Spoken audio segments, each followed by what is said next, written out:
Pagdaong is a story about gender, abuse, and toxic mentorship, but at its core, it's about self-love. It follows a poet who realizes she deserves a better life while questioning whether art should express the artist's truth or please its audience. The film delivers strong performances and emotionally grounded storytelling with polished, authentic scenes that make its message resonate despite its heavy themes. Thank you. Thank you very much, Direk Joy. Grabe, what a great critique. Direk Joy, please join them in a group photo. Our second best film, Pagdaong. Congratulations, everybody.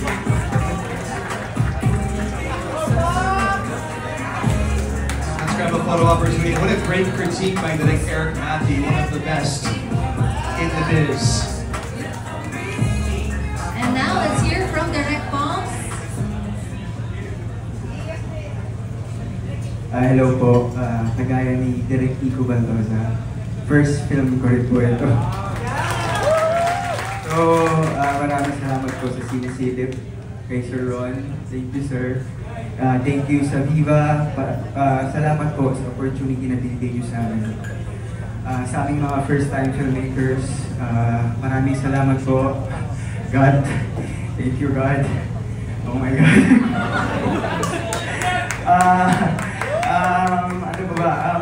Maraming salamat po sa mga mentors ko na nagtulong sa akin kung paano magkwento. At maraming salamat po sa Allen, Marlon, Samar, sa pag-cook po sa amin ng 6 days. Hindi po ito mangyayari, hindi po namin nakubuo itong pelikulang ito kundi dahil sa kanila.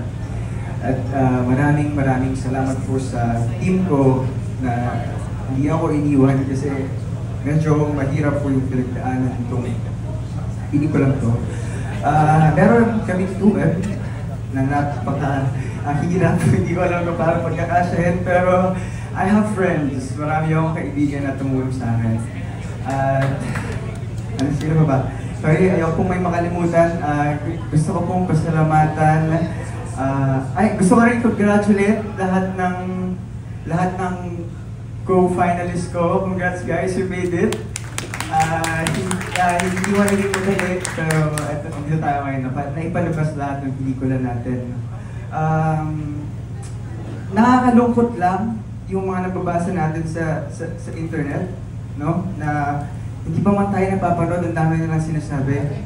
Kino-question nila bakit mas pinapanood ang Sinisilip kesa sa isang historical film. It's sad, especially if it comes from our fellow filmmakers that we look up to and we respect. We hope that the day comes when we can see films without prejudice, without preconceived notions. When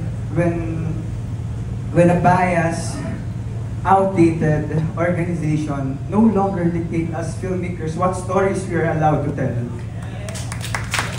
And cinema shouldn't be judged by its comfort level, by its maturity. Kasi kung ganun lang po, manutlaan tayo lang ng Coco Melon, no? It should be judged by its truth, by its honesty, by the truth it dares to reveal. And yun lang po, maraming salamat. Mabuhay ang erotikang pelikula. Mabuhay ang pelikulang Pilipino. Maraming salamat. Maraming salamat, Direk. Congratulations once again.